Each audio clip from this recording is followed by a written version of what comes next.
continuamos en este ya el tercer bloque de Canelones no se detiene y del invento que denominamos Nos vemos en la radio, presentando al invitado del día de hoy. El compañero Manuel Ferrer tiene 36 años, es nacido en Salto, hace varios años que vive en Montevideo, es ingeniero naval, militante del Comité Cuaró del Prado, coordinadora AD desde el año 2004, militante estudiantil y de su centro de estudiantes y en la FEU. En el año 2012 asume como plenario nacional por las bases de Montevideo, siendo reelecto en las pasadas elecciones internas de julio. En la actualidad integra además la Mesa Política Nacional y el Secretariado Ejecutivo del Frente Amplio. De cara al Congreso, integra la Comisión de Reforma Constitucional. ¿Cómo andás, Manuel? Bien, bien, acá un poquito mojado. ¿Sí? Sí. Muchísima lluvia. Manuel, contanos un poco en qué anda la discusión. Era una de las preguntas que tenía para hacerte en las bases de Montevideo, en el grupo de los 41, de cara a la discusión del Congreso que está a la vuelta de la esquina. Nosotros lo hemos anunciado, hemos tratado de aproximarnos más o menos con distintos actores políticos de todo pelo y color. ¿Cómo lo ves tú y cómo viene siendo el proceso de discusión de la base al día de hoy? Sí, desde el plenario del 23 de septiembre, del 24 de septiembre, por ahí, la discusión ya excede absolutamente a la delegación de base y al grupo de los 41 en sí mismo, ¿no? Ya es una cuestión que es patrimonio de los 160 comités de Montevideo y que se está dando con una intensidad muy alta. En los dos planos hay comités que arrancaron por un tema y hay otros que arrancaron por otro, pero hay una efervescencia de asambleas por todos lados varias semanas en Montevideo y en el resto del país. Yo esta tarde estoy en uno de los comités justamente de Canelones hablando de este mismo tema, de la reforma constitucional, pero bueno, de alguna forma los Frente Amplistas están volcando a sus comités a discutir dos temas que son trascendentes para el Frente y para el país.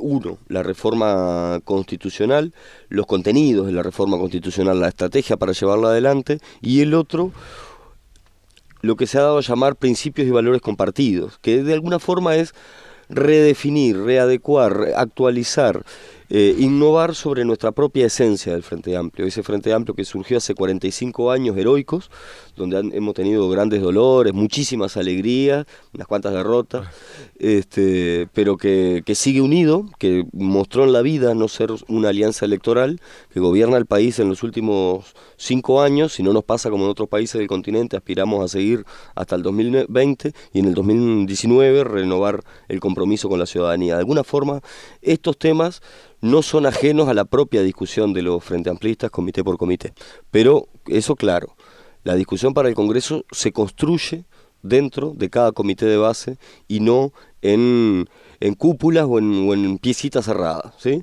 Son los comités abiertos, con sus reglamentos, con sus militantes, con sus pasiones y sus locuras, los que aportan y enriquecen ese proceso de discusión. Manuel, te pregunto sobre estos tiempos del hoy por hoy, aunque sé que sos un hombre que gusta más de la precisión de la pregunta por sobre la amplitud, capaz por una deformación, digamos, profesional. Nosotros en Canelones el lunes vamos de cara a la primer mesa extraordinaria en Salinas, con el eje en medio ambiente y también de la coyuntura, es decir, en concreto del avance de la derecha en el continente y cómo eso impacta mediante qué mecanismos en el Uruguay y cuál es la estrategia y la perspectiva en el territorio, en el cuerpo a cuerpo, en el barrio, que debería asumir esta herramienta que se dio al pueblo uruguayo. ¿Vos cómo circunscribís de alguna manera esta realidad que vive América Latina hoy por hoy y cómo ves ese proceso en el Uruguay? Es decir, caceroleo, llamado de algunos actores políticos a disolver las cámaras, presiones para la renuncia de los ministros, judicialización de la política. Es decir, contame un poco cómo lo ves y si esto también se está discutiendo o no en las bases del Frente Amplio, en fin. Se está discutiendo en las bases del Frente Amplio y se está discutiendo en la dirección del Frente Amplio. De hecho, nosotros tenemos aprobado generar un ámbito de reflexión estratégica medio rápido que redefina o actualice a la luz de todos esos cambios en el continente la inserción internacional del Uruguay para, basados en los mismos principios que son los que hemos definido colectivamente, poder tomar decisiones tácticas que de alguna forma aquilaten esos cambios y nos pongan de cara a los enormes desafíos que tenemos. El hecho de que en los últimos pocos años haya habido golpe de Estado en Honduras, golpe de Estado en Paraguay, golpe de Estado en Brasil, gobierno de derecha absoluto en Argentina, con una diferencia claramente legítimo en el marco institucional de ese país, no es casualidad, no es una cuestión de modas, al igual que no era una moda que hace pocos años todo el continente tenía miradas progresistas, casi todo el continente tenía miradas progresistas y miradas de izquierda. Tiene que ver con una preparación mundial y tiene que ver con la crisis internacional que el propio capitalismo vive y cómo se desarrolla, y cómo el capitalismo, que es hijo y padre de la crisis, logra sobrevivir. El enfrentamiento es ese. Y el Uruguay no es la tacita de plata. Si uno le tiene algo para reprochar al vallismo es eso, el haber querido construir un Uruguay por fuera del marco continental del cual somos hijos, y que efectivamente nos pone un desafío gigantesco. Lo que tiene la izquierda enfrente en el mundo y en el Uruguay es enorme.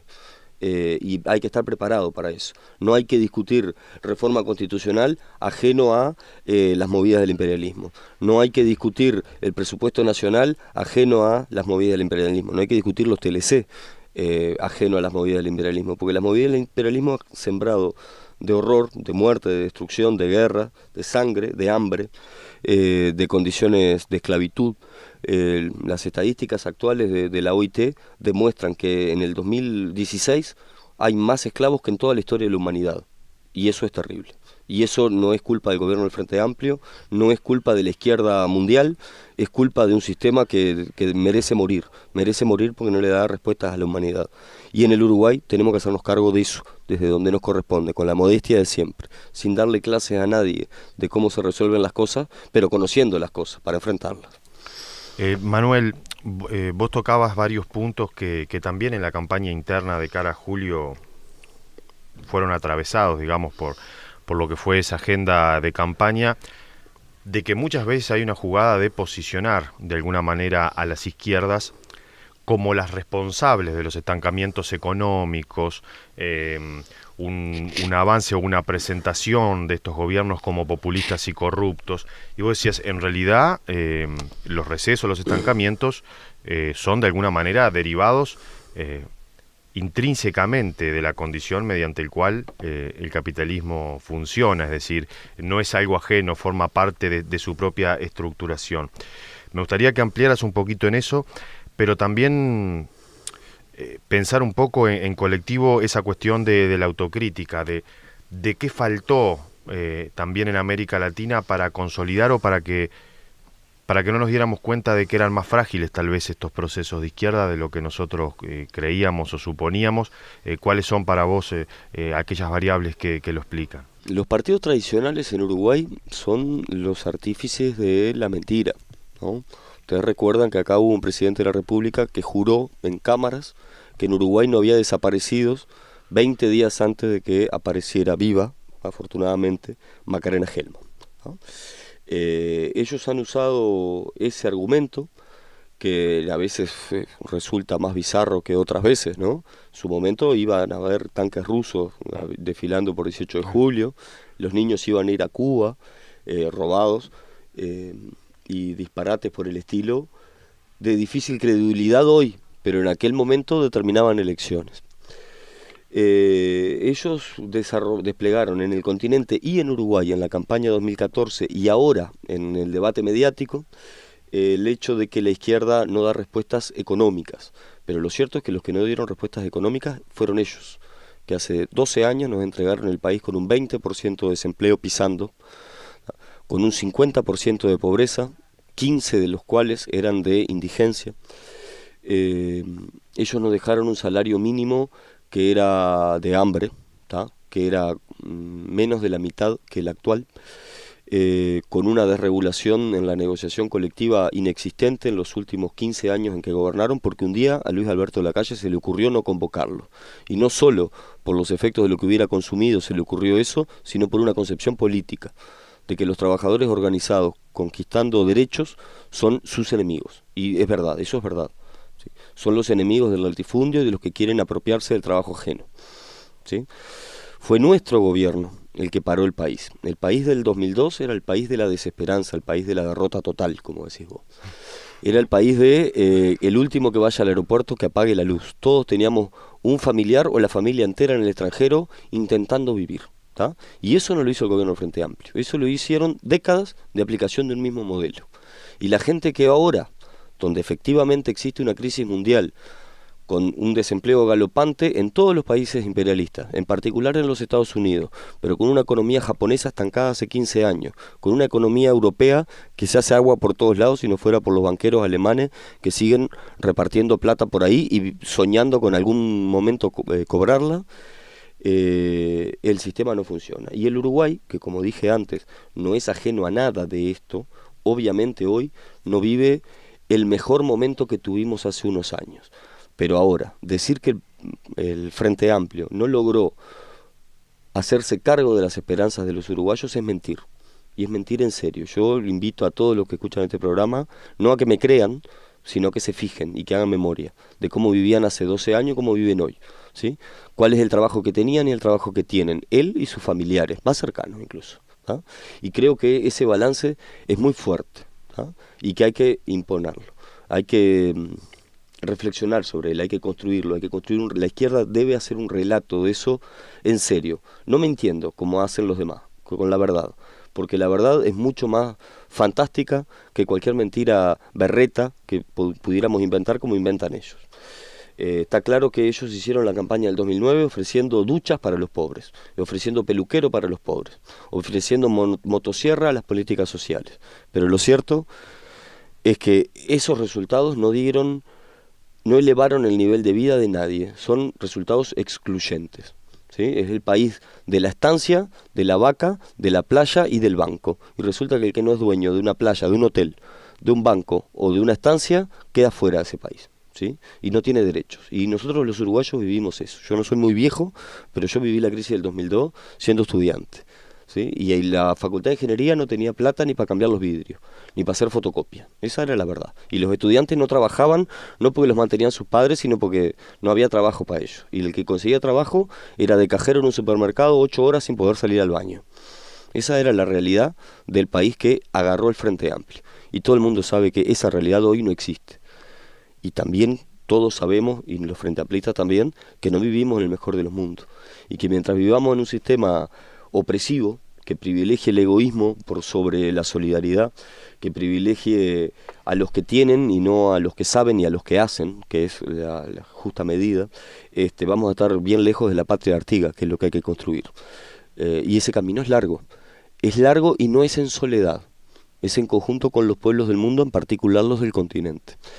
Y está claro que en las campañas de cambio de signo político en los gobiernos, en algunos casos legítimos, como ya dije el de Argentina, pero en otros casos absolutamente antidemocráticos, como el paraguayo, el hondureño, el brasileño, los intentos en Venezuela, que todavía no han fructificado, no son independientes. Ahí hubo mucha gente de afuera del continente que puso mucha plata, mucha idea, mucha disposición, mucha organización, mucho seminario, mucho concurso, mucho profesional, para que eso sucediera así. Y también lo están haciendo en Uruguay. Todavía no lo han logrado y eso dependerá de la fortaleza de la organización popular, de la fortaleza del Frente Amplio y de los Frente Amplistas y de las acciones que logremos desarrollar. Pero eso está enfrente. La posibilidad de un quiebre democrático en Uruguay no es un invento, es una propuesta. El atolondrado de Bordaberry ya la hizo pública, ¿sí? Ya era cierto antes de que él lo dijera, ahora es público. Ellos quieren volcar el gobierno. Sueñan con hacer algo como lo que se hizo en Brasil o en Paraguay y están preparándose para hacerlo. ¿Por dónde pasan los factores de los sectores conservadores del Uruguay? También para que la gente escuche, se ponga alerta si es que le interesa. ¿Por dónde pasan y por qué sectores sociales pasan y cuáles son o cuáles te imaginás vos que son las estrategias de desestabilización? Y vos un poco lo adelantabas en la respuesta anterior. ¿Qué receta, o no sé si receta, pero qué medios, además de la organización, de la lucha para contrarrestar eso y para defender algo que es un bien no solo de los frente amplistas, como es la democracia, ¿no? Correcto. yo opino que la derecha no se va a reservar ningún mecanismo a su alcance para lograr sus objetivos, ¿sí? Y a partir de eso se deduce cualquier respuesta imaginable. Y yo creo que no lo hacen de malos, ni de conspiradores, ni de gente que está genéticamente modificada, ni nada por el estilo. Tiene que ver con la defensa de intereses muy concretos que pasan por lo económico, y que quieren volver a recuperar el mango de la sartén, ¿sí? Y la dirección de eso. Ellos soñarían, lo han escrito, con un país sin consejo de salario, por lo tanto con salario congelado. Ellos soñarían con un país con un BPS en el que solo sus amigos pudieran acceder a jubilaciones, como lo hicieron. Ellos soñarían con una política de vivienda como la que tenía Noacha, un banco hipotecario cerrado y todos sus familiares con casa.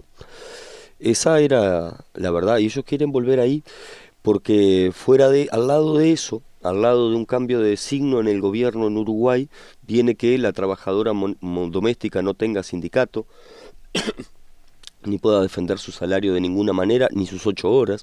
Al lado de eso está que el trabajador rural, la esposa de la calle Pou, tiene dificultades para distinguir el trabajador rural del jardinero, pero son trabajadores distintos. Y el trabajador rural tiene 8 horas de trabajo desde que existe el Frente Amplio, casi 100 años después que el resto de los trabajadores del país. Ese es su sueño, ellos lo soñarían con eso, soñarían con saquearse un banco cada tanto como hicieron, y hasta ahora eso no va a pasar, y mientras estemos nosotros en el gobierno no va a pasar. ¿Qué quiero decir yo con todo esto? Yo no quiero venir a sembrar miedo entre la población ni entre los frente amplistas. Yo lo que digo es que esto se está jugando en serio. Hace un año nadie diría que el PT no iba a seguir gobernando Brasil. Eso es cierto, ¿sí? Sin embargo, hoy el PT no gobierna Brasil. Hoy, cuando uno dice estas cosas por ahí, parece un trasnochado. Pero lo cierto es que yo no quiero que a mi país pierda la democracia como se han perdido en otros lados. Porque al lado de que el PT no gobierna en Brasil, y alguna noticia que uno podemos ver ahí, uno ve que los organismos de transparencia que había generado el gobierno del Partido de los Trabajadores en Brasil no funcionan más, ¿sí? Y que efectivamente los sobornos a legisladores, que fueron la historia del Brasil desde la época imperial, volvieron a campear, porque esa era una de las discusiones que tenían los parlamentarios que odiaban a Dilma, y es que Dilma no estaba de acuerdo con los sobornos, ¿tá? Que fueron los que construyeron la historia parlamentaria en Brasil, y por lo tanto los que alimentaron los bolsillos de los millonarios que están eterna y hereditariamente en la mayoría de los estados en Brasil, en particular el actual presidente de facto, que es del PMDB de Brasil. PMDB tuvo 6 presidentes en los últimos 40 años en Brasil. Ninguno fue electo. Todos fueron ejerciendo la presidencia fruto de golpes de palacio, y no tan de palacio en algunos casos. De manera que eso está ahí. Y una de las estrategias principales que la derecha está desarrollando en todo el continente, y muy en particular en Uruguay, es la generación del descontento, la generación del desánimo. De manera que yo acá lo que propongo es una alerta, pero también una alegría o una vía de escape, que tiene que ver con sobreponerse a las cosas que no nos gustan, sobreponernos a el ejercicio del desánimo que la derecha nos quiere inculcar, y poder salir adelante con propuestas, con iniciativas, con organización popular, con unidad, que son los elementos que nos van a permitir salir del paso de este cruce muy difícil en todo el planeta y claramente en el continente americano.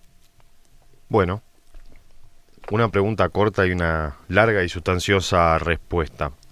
Vamos a una pausa y ya en este último bloque, vamos a hablar un poco de la charla que tenés hoy sobre reforma constitucional como miembro de la comisión, también como militante activo en esas cosas, y bueno, pensando también no solo en la Carta Magna y en las cuestiones jurídicas, sino también en el Uruguay del mañana. Ya volvemos.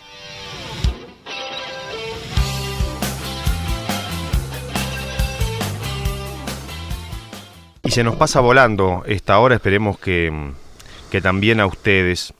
Manuel me decía fuera de micrófonos, me invitaste para hablar de reforma constitucional y terminamos hablando de cualquier cosa, pero bueno, es un poco el signo distintivo de este programa, que como lo decimos siempre, pasamos gato por liebre, una columna que sería imposible de sostener por quien conduce y por quien produce. Manuel, me contabas en los ámbitos que compartimos que ya has recorrido varios comités tratando de intercambiar con los compañeros sobre esa cuestión que es muy concreta, pero que muchas veces el Frente Amplio vuelve bastante abstracta, que es la reforma de la Constitución de la República.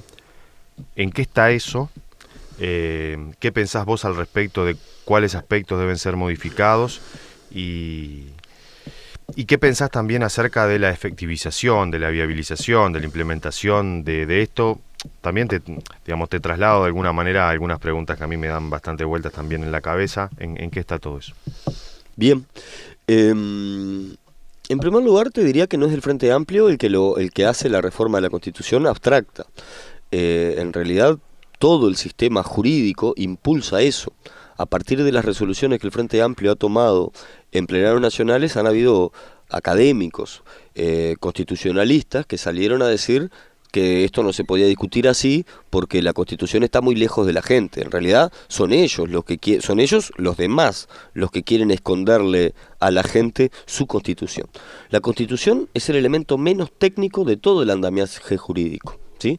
Es la única que no le tiene que pedir permiso a otro texto jurídico para hacer. Lo único que no puede violar la Constitución son los derechos humanos, y además no es voluntad de los Frente Amplistas hacerlo. Después puede poner lo que quiera, lo que el consenso nacional implique. Con las leyes, los decretos y los reglamentos y todo lo demás, eso no es posible, porque todos tienen que estar sujetos a normas jerárquicas superiores.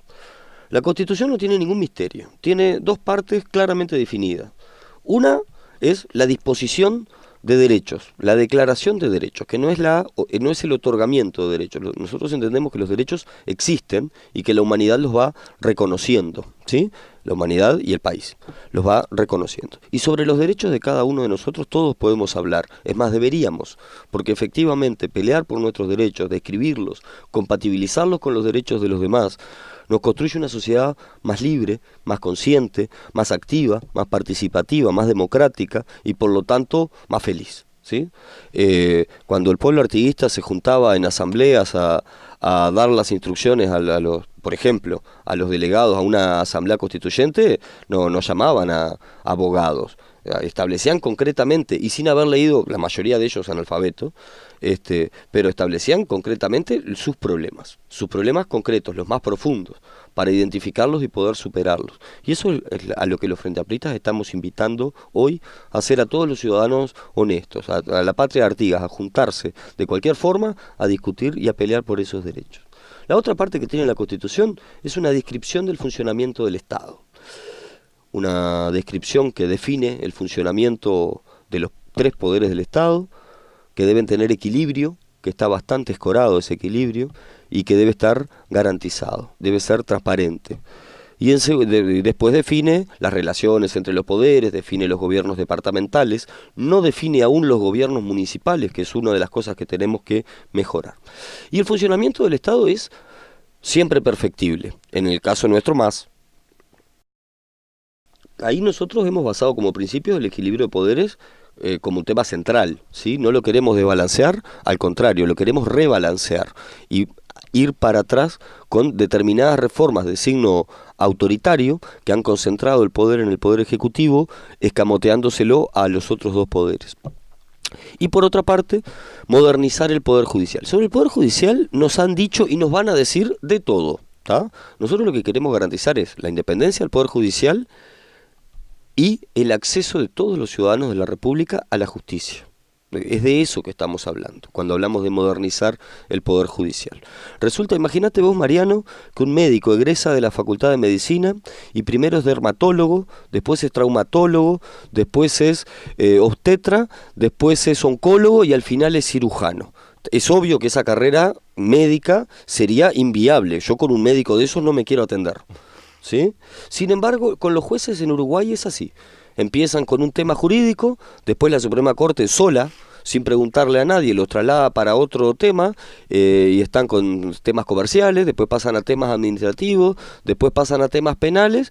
Y si, como le pasó a Mariana Mota, un día empieza a juzgar cosas que a la Suprema Corte de Justicia no le parecen bien, sin preguntarle a nadie y sin darle explicaciones a ninguna parte del sistema democrático, la trasladan en calidad de degradante a otra materia. Y los 5 ciudadanos que integran la Suprema Corte de Justicia se supone que saben todo el derecho del mundo, ¿sí? Porque juzgan casos del Uruguay y los vínculos jurídicos del Uruguay con el extranjero. Ellos son todólogos en la justicia.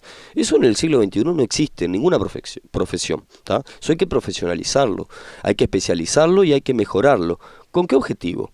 Que la justicia se aplique bien y se aplique con equidad para todos los ciudadanos, independientemente de su procedencia, su religión, su signo político, etcétera. Nosotros no queremos intervenir en los fallos. Eso tiene que quedarle claro, en primer lugar, a los frenteamplistas y después a toda la población. Esa es la verdad. Sí queremos que la justicia tenga un mayor acceso a toda la República. Yo soy de Salto, vos sos de un pueblo extraño, de Sauce. De Sauce. La patria de la patria de Artigas, digamos. Sí. Bueno, resulta que la carrera judicial en Uruguay arranca en pueblos del interior y cuando el juez se va profesionalizando se va acercando a Montevideo. Eso quiere decir que la distancia geográfica a la capital hace a la mejor justicia, ¿sí? Un juez con experiencia tiene que estar en la capital y un juez sin experiencia tiene que estar en el interior y si recién empieza en el interior más profundo. ¿Qué quiere decir eso? Que los señores de la Suprema Corte de Justicia a lo largo de los años han mirado el país con una mirada que a mí me enoja. A mí, como habiendo nacido en Salto, me enoja que la justicia en el interior sea vista como de segunda categoría frente a la justicia en la capital. Esas cosas que antes pasaban en muchos ámbitos del país y ahora por suerte no tanto, en el sistema judicial siguen pasando y están mal y hay que cambiarla, ¿no? Entonces la convocatoria es esa. Cada uno de los poderes del Estado tiene que mejorarse, tenemos que incluir dentro de la Constitución los gobiernos municipales que han acercado las decisiones de la gente, las decisiones del Estado a la gente, ¿tá? Donde la gente puede participar. Para nosotros la descentralización no es un mero movimiento de expedientes ni la generación de cargos. La descentralización tiene que ser en clave participativa, acercando las decisiones a la gente. Y por último, volviendo al primer tema, los derechos. Los derechos son de la gente y la gente tiene que pelear con ellos, si no, te los van a sacar. Como nos está pasando angustiantemente en Argentina, en Brasil, no hablemos de Paraguay, pero efectivamente, ante un cambio de gobierno, con el origen que sea, todo un conjunto de conquistas laborales, sindicales, de derechos, de diversidad, de acceso a diversas cosas a las que los uruguayos legítimamente aspiramos, fueron revertidas con una velocidad impresionante. Nuestra propuesta es convocar a todos los ciudadanos que estén comprometidos con la democracia, la libertad, la igualdad y la solidaridad, a construir un escalón superior en la defensa de sus derechos. Es decir, que no aparezca un día un presidente llamado Lacalle con cualquier segundo apellido o con cualquier otro apellido a decidir si los trabajadores se pueden organizar o no, si puede haber libertad sindical o no, si puede haber negociación colectiva o no. Eso no puede ser objeto de la decisión de un señor del partido que sea. Tiene que ser materia de derecho garantizada en nuestra máxima norma. Manuel, además de la cantidad de anhídrido carbónico del estudio, esperemos que te haya sentido cómodo y bueno, como decimos siempre, además de agradecerte que te viniste bajo agua, nada, los micrófonos abiertos y a disposición para ti personalmente, pero también para los compañeros de las bases, de las bases no son de Montevideo Canal Interior, son las bases del Frente Amplio, este espacio a las órdenes. Bueno, la verdad, Mariano, yo te agradezco, lo del anhídrido carbónico no te lo permito, pero todo lo demás bienvenido y ojalá se repita. Bueno, llegó el final, pasó una horita de programa, muy rápido, como decimos siempre, esperemos encontrarnos la semana próxima. Los queremos mucho. Chao. No se detiene la risa, no para una canción. Aquí termina una hora de encuentro entre los y las frenteamplistas. Los esperamos la próxima semana para seguir informando y compartiendo historias de un Frente Amplio que avanza en Canelones. Canelones no se detiene, un espacio de la departamental del Frente Amplio.